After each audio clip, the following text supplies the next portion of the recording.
आज भादव की पूर्णिमा को सुने श्री सत्यनारायण कथा के संपूर्ण अध्याय इस एक वीडियो में। ओम नमो भगवते वासुदेवाय। एक समय की बात है, नैमिषारण्य तीर्थ में शौनकादि 88,000 ऋषियों ने श्री सूत जी से पूछा कि हे प्रभु, इस कलिकाल में वेद विद्या रहित मनुष्यों को प्रभु भक्ति किस प्रकार मिल सकती है और उनका उद्धार कैसे हो सकता है।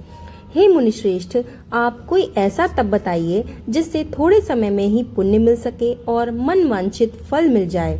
इस प्रकार की कथा सुनने की इच्छा हम रखते हैं। सर्व शास्त्रों के ज्ञाता सूत जी बोले कि हे वैष्णवों में पूज्य, आप सभी ने प्राणियों के हित की बात पूछी है, इसलिए मैं एक श्रेष्ठ व्रत को आप लोगों को बताऊंगा जिसे नारद जी ने लक्ष्मी नारायण जी से पूछा था और लक्ष्मीपति ने मुनि श्रेष्ठ नारद जी से कहा था। आप भी इसे ध्यान पूर्वक सुनिए।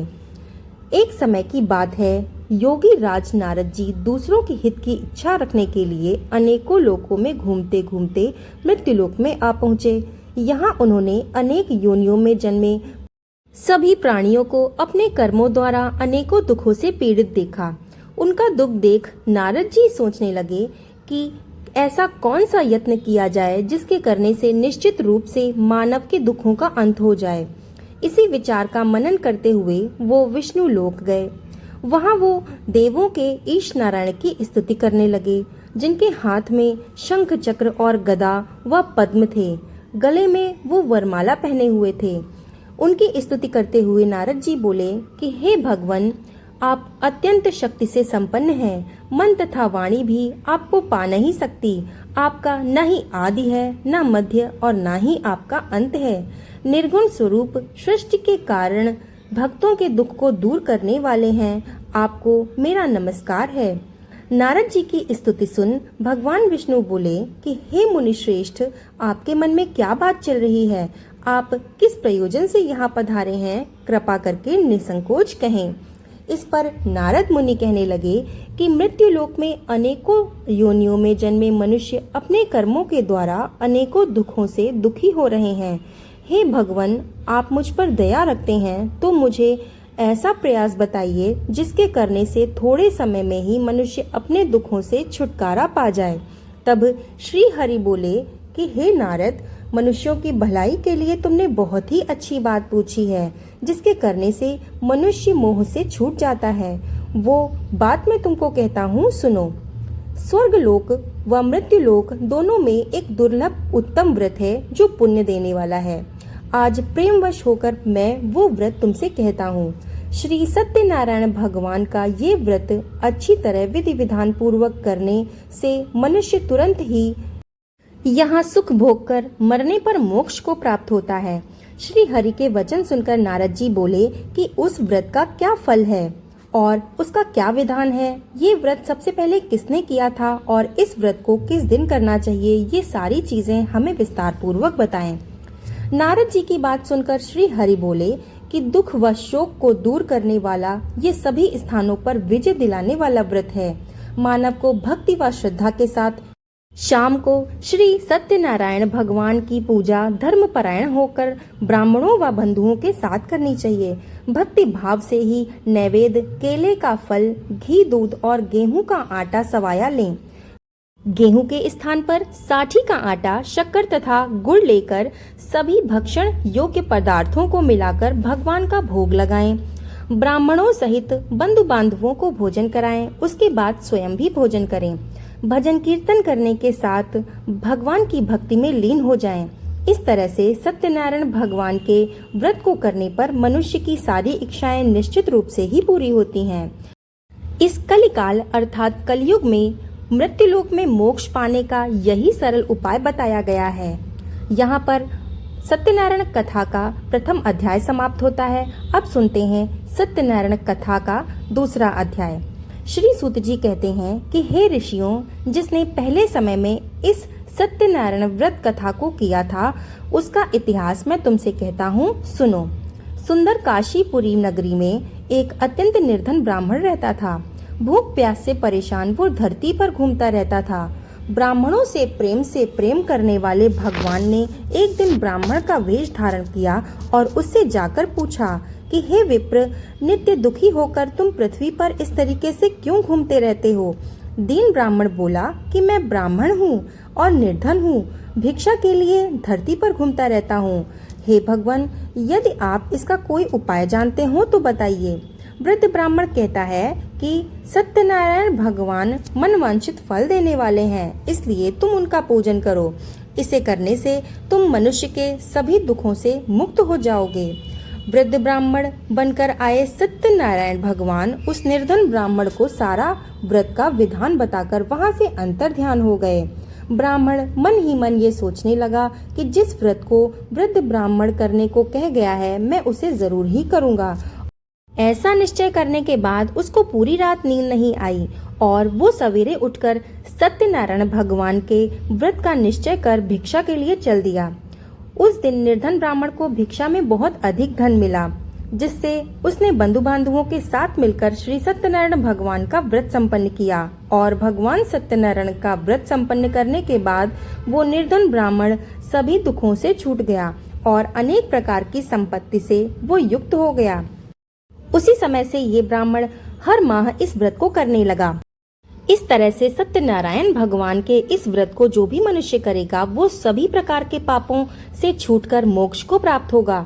जो मनुष्य इस व्रत को करेगा वो भी सभी दुखों से मुक्त हो जाएगा। श्री सूत जी बोले कि इस तरह से नारद जी से नारायण जी का कहा हुआ श्री सत्यनारायण का व्रत मैंने तुमसे कहा। हे विप्रों, अब मैं और क्या कहूँ। तो ऋषि बोले कि हे मुनिवर, संसार में उस विप्र से सुनकर और किस किस ने इस व्रत को किया, हम सब इस बात को भी सुनना चाहते हैं। इसके लिए हमारा मन में बहुत ही श्रद्धा भाव है, कृपा करके ये सब भी मुझे बताइए। तब श्री सूत जी बोले कि हे मुनियों, जिसने भी इस व्रत को किया है वे सब सुनो। एक समय की बात है, वही विप्र धन व ऐश्वर्य के अनुसार अपने बंधु बांधवों के साथ इस व्रत को करने को तैयार हुआ। उसी समय एक लकड़ी बेचने वाला बूढ़ा आदमी आया और लकड़ियां बाहर रखकर अंदर ब्राह्मण के घर में घुस गया। प्यास से दुखी वो लकड़हारा उनको व्रत करते देख विप्र को नमस्कार करके पूछने लगा कि आप ये क्या कर रहे हैं। तो उन्होंने बताया कि मैं व्रत कर रहा हूँ तथा इसके करने से क्या फल मिलेगा, कृपा करके ये भी मुझे बताएं। तो ब्राह्मण कहने लगा कि ये व्रत सभी मनोकामनाओं को पूरा करने वाला है। ये सत्यनारायण भगवान का व्रत है। इनकी कृपा से ही मेरे घर में धन धान्य आदि की वृद्धि हुई है। विप्र से सत्यनारायण व्रत के बारे में जानकर लकड़हारा बहुत ही प्रसन्न हुआ। चरणामृत लेकर वह प्रसाद खाने के बाद वो अपने घर गया।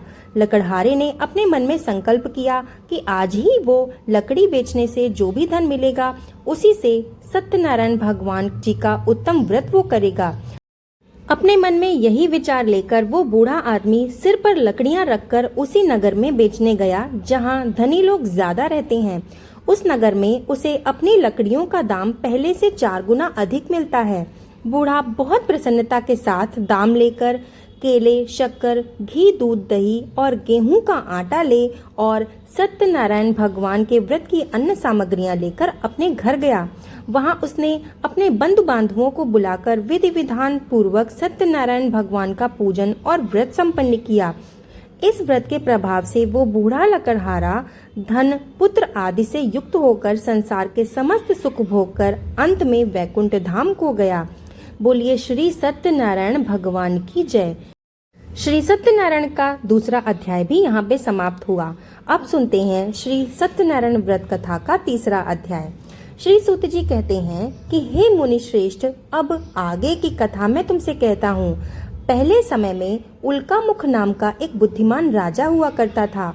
वो राजा सत्यवक्ता और जितेंद्रिय था। प्रतिदिन देव स्थानों पर वो जाता था और निर्धनों को धन देकर वो उनके कष्टों को दूर करता था। उसकी पत्नी कमल के समान मुख वाली व सती साध्वी थी। भद्रशीला नदी के तट पर उन दोनों ने सत्यनारायण भगवान का व्रत किया। उसी समय साधु नाम का एक वैश्य वहाँ पे आया। उसके पास व्यापार करने के लिए बहुत सारा धन भी था। राजा को व्रत करते देखकर वो विनय से पूछने लगा कि हे राजन, भक्ति भाव से पूर्ण होकर आप ये क्या कर रहे हैं? मैं भी ये सुनने की इच्छा रखता हूँ, तो आप मुझे भी बताएं। तो राजा बोला कि हे साधु, मैं अपने बंधु बांधवों के साथ पुत्र आदि की प्राप्ति के लिए एक महाशक्तिमान श्री सत्यनारायण भगवान का व्रत व पूजन कर रहा हूँ। राजा के वचन सुनकर साधु आदर सहित बोला कि हे राजन, मुझे इस व्रत का सारा विधान कहिए। आपके कथानुसार मैं भी इस व्रत को करूँगा। मेरी भी संतान नहीं है और इस व्रत को करने से निश्चित रूप से मुझे संतान होगी। राजा का ये व्रत का सारा विधान सुनकर व्यापार से निवृत्त होकर वो अपने घर गया। साधु वैश्य ने अपनी पत्नी को संतान देने वाले इस व्रत का वर्णन कहकर सुनाया और कहा कि जब मेरी संतान होगी तब मैं इस व्रत को करूंगा। साधु ने इस तरह के वचन अपनी पत्नी लीलावती से कहे।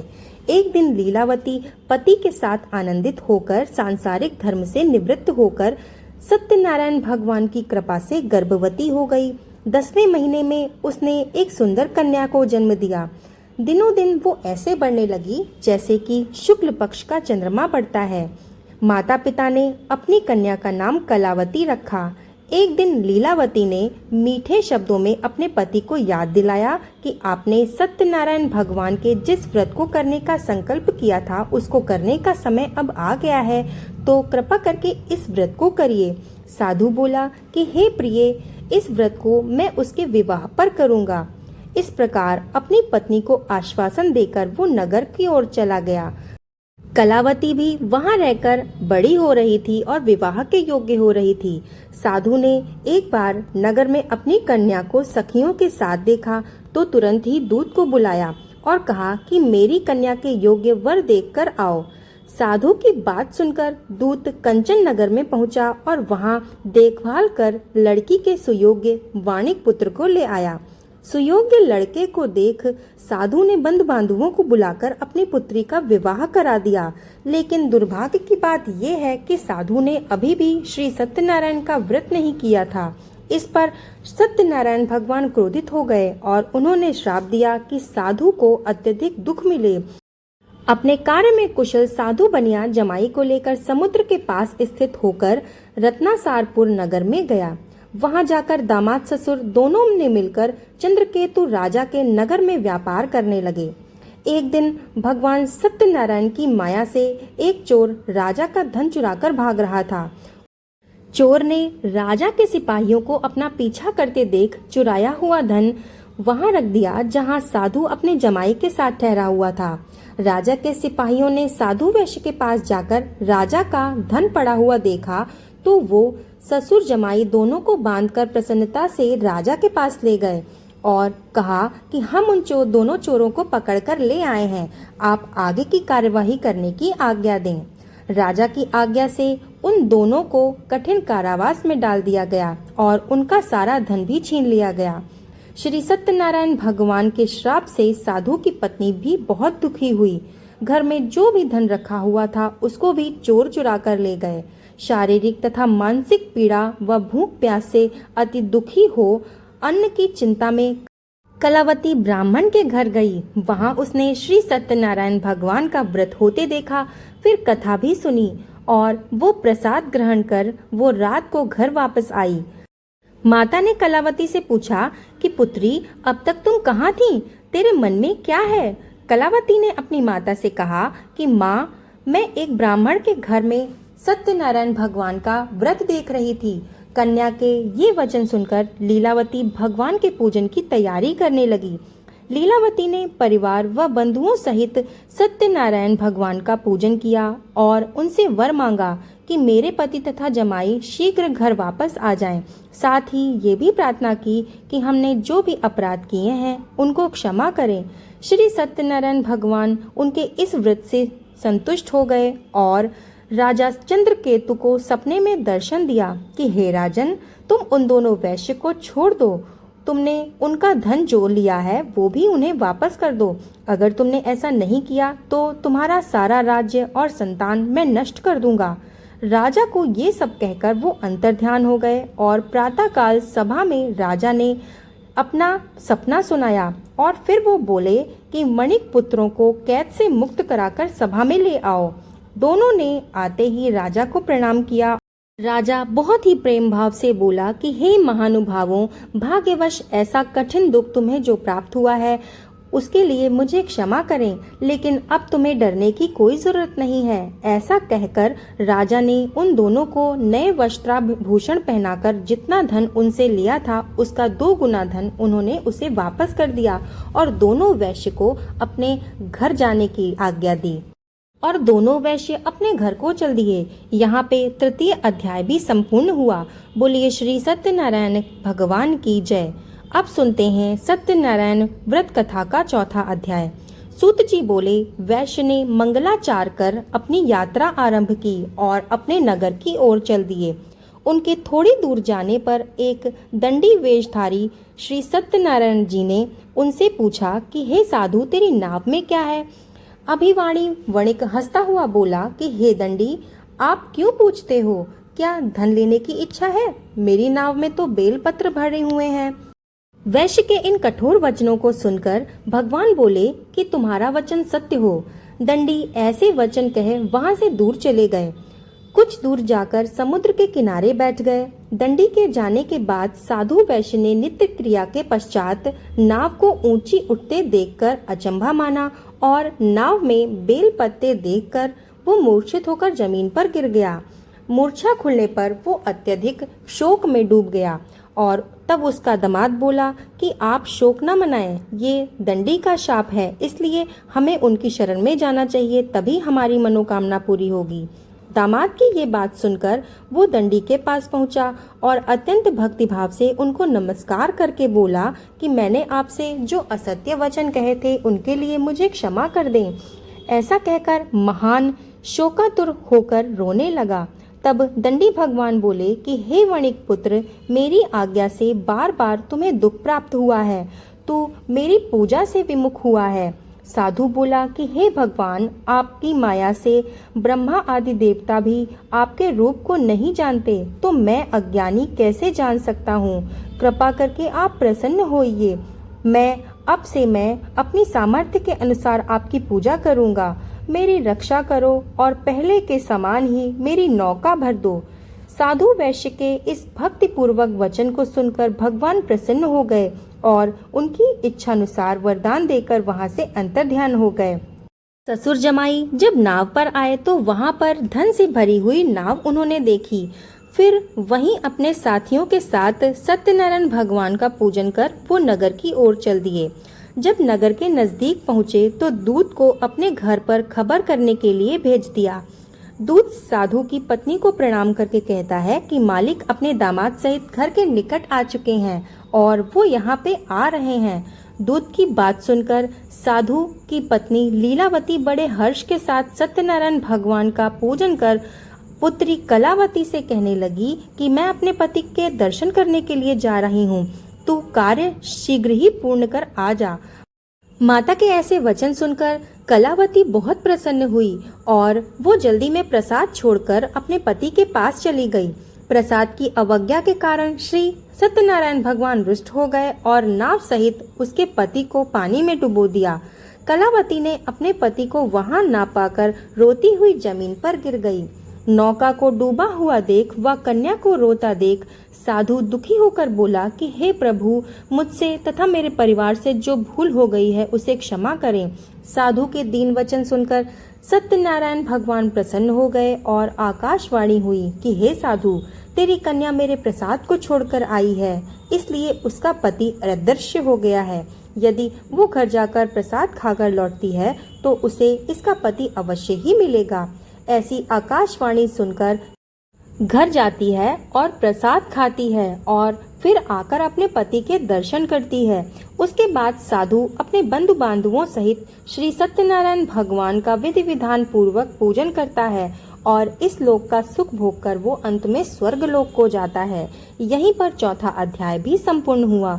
बोलिए श्री सत्यनारायण भगवान की जय। अब सुनते हैं सत्यनारायण व्रत कथा का 5वां अध्याय। श्री सूत जी बोले कि हे ऋषियों, मैं और भी एक कथा सुनाता हूँ, उसे भी ध्यान पूर्वक सुनो। प्रजा पालन में लीन त्वंगध्वज नाम का एक राजा हुआ करता था।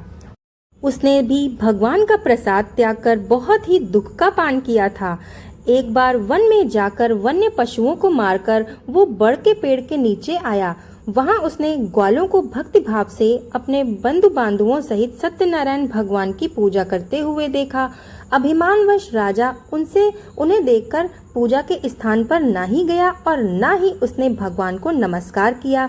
ग्वालों ने राजा को प्रसाद दिया, लेकिन उसने प्रसाद ही नहीं खाया और प्रसाद को छोड़कर वो अपने नगर की ओर चला गया। जब वो नगर पहुंचा तो वहां उसने देखा कि सब कुछ तहस नहस हो गया है, तो वो शीघ्र ही समझ गया कि ये सब भगवान ने ही किया है और वो दोबारा ग्वालों के पास पहुंचा और विधि विधान पूर्वक पूजा कर प्रसाद खाया। तो श्री सत्यनारायण भगवान की कृपा से सब कुछ पहले जैसा हो गया। दीर्घ काल तक सुख भोगने के बाद वो मरणोपरांत स्वर्ग की प्राप्ति उसको हुई। जो मनुष्य इस परम दुर्लभ व्रत को करेगा वो भगवान श्री सत्यनारायण की अनुकंपा से उसे धन धान्य की प्राप्ति होगी। निर्धन भी धनी हो जाता है और भयमुक्त होकर जीवन जीता है। संतानहीन मनुष्य को संतान का सुख मिलता है और उसके सारे मनोरथ पूर्ण होने के बाद वो अंतकाल में वैकुंठ लोक को जाता है। श्री सूत जी बोले, जिन्होंने पहले इस व्रत को किया है, अब उनके दूसरे जन्म की मैं कथा सुनाता हूँ। वृद्ध शतानंद ब्राह्मण ने सुदामा का जन्म लेकर मोक्ष की प्राप्ति की। लकड़हारे ने अगले जन्म में निषाद बनकर मोक्ष प्राप्त किया। उल्कामुख नाम का राजा दशरथ होकर वैकुंठ को गए। साधु नाम के वैश्य ने मोर ध्वज बनकर अपने पुत्र को आरे से चीरकर मोक्ष पाया। महाराज तुंगध्वज ने स्वयंभू होकर भगवान की भक्ति में लीन होकर कर्म किया और मोक्ष पाया। यहीं पर श्री सत्यनारायण व्रत कथा का 5वां अध्याय भी पूर्ण होता है। बोलिए श्री सत्यनारायण भगवान की जय। जो भी व्यक्ति इस सत्यनारायण कथा को सुन रहा है और मेरे वीडियो को लाइक करके चैनल को सब्सक्राइब कर रहा है, भगवान उसकी सारी मनोकामनाओं को जल्दी ही पूरा करें। बोलो श्री सत्यनारायण भगवान की जय।